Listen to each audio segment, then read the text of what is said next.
प्रिय दोस्तों नमस्कार। स्वागत है आपका अपने कार्यक्रम बीएचएस ज्योतिष में। प्रिय दोस्तों, आज चर्चा करेंगे कि अक्षय तृतीया कब है, अक्षय तृतीया क्यों अभुज मुहूर्त में होती है, साथ में ये भी बताएंगे कि अभुज मुहूर्त क्या होता है। तो अक्षय तृतीया 20 अप्रैल 2026 को है और इस दिन के लिए कहा जाता है कि जो भी काम करते हो आप, जो भी वस्तु खरीदते हैं वो अक्षय रहती है।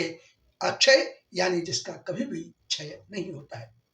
इस दिन विशेष करके गृह प्रवेश करना, वाहन खरीदना, ज्वेलरी खरीदना, मुंडन संस्कार करना, यज्ञोपवीत संस्कार करना और कुछ भी मांगलिक कार्य होता है वो बहुत शुभ माना जाता है, क्योंकि इस दिन अभूज मुहूर्त होता है। अब बताता हूं मैं आपको अभूज मुहूर्त क्या होता है, लेकिन ये जानने से पहले मेरी आपसे रिक्वेस्ट है कि जिन लोगों ने अभी तक हमारे चैनल को सब्सक्राइब नहीं किया है, प्लीज चैनल को सब्सक्राइब कीजिए, लाइक कीजिए, वो अपने दोस्तों के भी शेयर करना बिल्कुल भी मत भूलिए। तो जानते हैं अभूज मुहूर्त क्या होता है।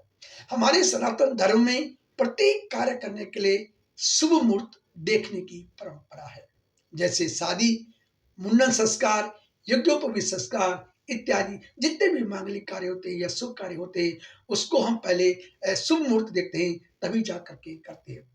शास्त्र के अनुसार शुभ मुहूर्त में कार्य संपन्न करते हैं तो वह शुभ व सफलता पूर्वक, और उसमें कोई संदेह नहीं होता है और सफल भी होते हैं।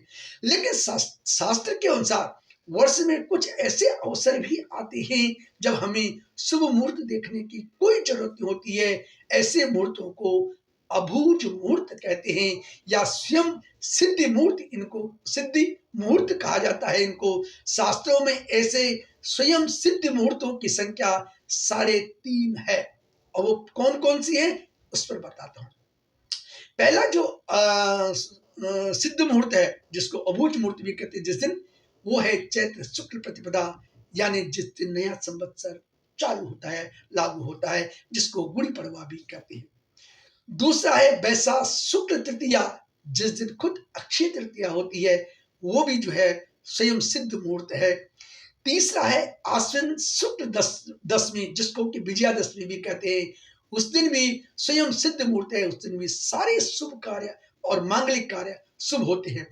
और चौथा जो आधा जो है जो शुभ मुहूर्त है, वो दीपावली के प्रदोष काल का जो आधा भाग होता है वो जो है स्वयं सिद्ध मुहूर्त में आता है।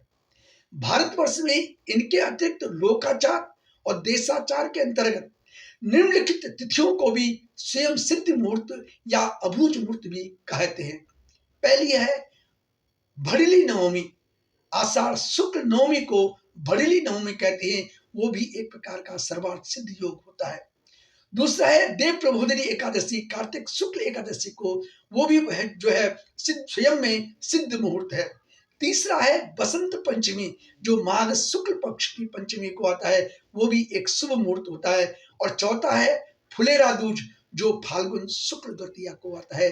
तो ये भी देशाचार और लोकाचार के हिसाब से इस दिन भी स्वयं सिद्ध मुहूर्त माना जाता है और इस दिन भी जो है सारे मांगलिक कार्य, सभी शुभ कार्य किए जाते हैं। इसमें कोई मुहूर्त देखने की जरूरत नहीं होती है। इन सभी मुहूर्तों में प्रथम स्थान अक्षय तृतीया का होता है। इस तिथि को बिना देखे इस दिन कुछ भी शुभ काम कर सकते हैं, कुछ भी खरीद सकते हैं, भूमि भवन खरीद सकते हैं, ज्वेलरी इत्यादि या सोना चांदी या कोई भी धातु, इस प्रकार का कुछ भी आप उस दिन खरीद सकते हो, तो वो बहुत शुभ होता है। आज के वीडियो में इतना ही। अगले वीडियो में फिर आपसे भेंट होगी, तब तक के लिए बहुत बहुत प्रणाम। वीडियो को देखने के लिए आपका बहुत बहुत आभार।